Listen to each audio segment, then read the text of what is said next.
Hello friends, ಎಲ್ರಿಗೂ ನಮಸ್ಕಾರ. ಗಗನ ಕಿಚನ್ಗೆ ಸ್ವಾಗತ. ದೇವಸ್ಥಾನದಲ್ಲಿ ಮಾಡ್ತಕ್ಕಂಥ ಪೊಂಗಲ್ಲು ಮನೇಲಿ ಯಾವ ಥರ ಮಾಡಬೇಕು ಅನ್ನೋದನ್ನು ಹೇಳ್ಕೊಡ್ತಾ ಇದ್ದೀನಿ. ಅದಕ್ಕೆ ನಾನು 1 ಬೌಲಷ್ಟು ಹೆಸರುಬೇಳೆ, 1 ಬೌಲಷ್ಟು ಅಕ್ಕಿ, 4 ಬೌಲಷ್ಟು ನಾನು ಬೆಲ್ಲವನ್ನು ತೊಗೊತಾ ಇದ್ದೀನಿ.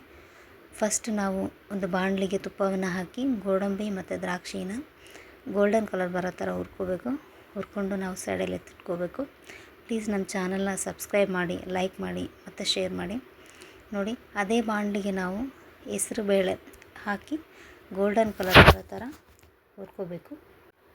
ಅದ್ರ ಜೊತೆಗೆ ಅಕ್ಕಿನ ಕೂಡ ಹಾಕಿ ಎರಡೂ ಮಿಕ್ಸ್ ಮಾಡಿ ಗೋಲ್ಡನ್ ಕಲರ್ ಬರೋ ಥರ ಹುರ್ಕೋಬೇಕು. ನಾವು ಎಷ್ಟು ಚೆನ್ನಾಗಿ ಹುರಿತೀವೋ ಅಷ್ಟು ಪೊಂಗಲ್ಲು ಟೇಸ್ಟಾಗಿ ಬರುತ್ತೆ. ಅಕ್ಕಿಯನ್ನು ಹಾಕಿ ನಾವು ಎರಡೂ ಮಿಕ್ಸ್ ಮಾಡಿ ಗೋಲ್ಡನ್ ಕಲರ್ ಬರೋ ಥರ ಹುರ್ಕೋಬೇಕು. ನಾನು ಒಂದು ಹೇಳ್ತೀನಿ ಫ್ರೆಂಡ್ಸ್, ನಾವು ಎಷ್ಟು ಬೆಲ್ಲವನ್ನು ಹಾಕ್ತೀವೋ ಅಷ್ಟು ಚೆನ್ನಾಗಿ ಟೇಸ್ಟ್ ಬರುತ್ತೆ. ಬೆಳಿಗ್ಗೆ ಯಾವ ಥರ ಮಾಡಿದಾಗ ಕನ್ಸಿಸ್ಟೆನ್ಸಿ ಇರುತ್ತೋ ರಾತ್ರಿವರೆಗೂ ಹಾಗೆ ಇರುತ್ತೆ. ನೋಡಿ, ನಾವು ಕುಕ್ಕರ್ಗೆ 4 ಬೌಲಷ್ಟು ನೀರನ್ನು ಹಾಕಿ 2 ವಿಷಲ್ ನಾವು ಹಾಕಿಸ್ಬೇಕಾಗತ್ತೆ.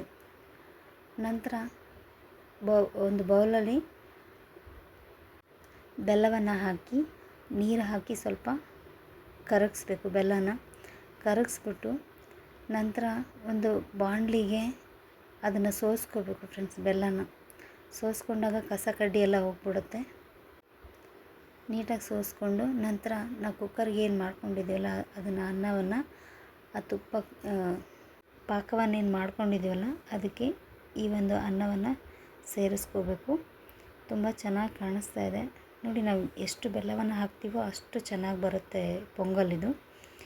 ನೆಕ್ಸ್ಟು ಏಲಕ್ಕಿ ಪುಡಿನ ಹಾಕಬೇಕು. ಏಲಕ್ಕಿ ಪುಡಿನ ಹಾಕಿ ಸ್ವಲ್ಪ ಲೋ ಫ್ಲೇಮಲ್ಲಿ ಅದನ್ನು ಬಿಡಬೇಕದು. ಅದಾದಮೇಲೆ ಗೋಡಂಬಿ ದ್ರಾಕ್ಷಿನ ನಾವೇನು ಹುರ್ಕೊಂಡಿದ್ವಲ್ಲ ಅದರೊಳಗೆ ಸೇರಿಸಿ ಇನ್ನೊಂಚೂರು ನೀವು ತುಪ್ಪ ಹಾಕಂಗಿದ್ರೆ ಹಾಕ್ಬೋದು. ನೋಡಿರಿ ಎಷ್ಟು ಚೆನ್ನಾಗಿ ಕಾಣಿಸ್ತಿದೆ ಪೊಂಗಲ್ಲು. ಮಾಡ್ಕೊಳ್ಳಿ, ತಿನ್ಕೊಳ್ಳಿ.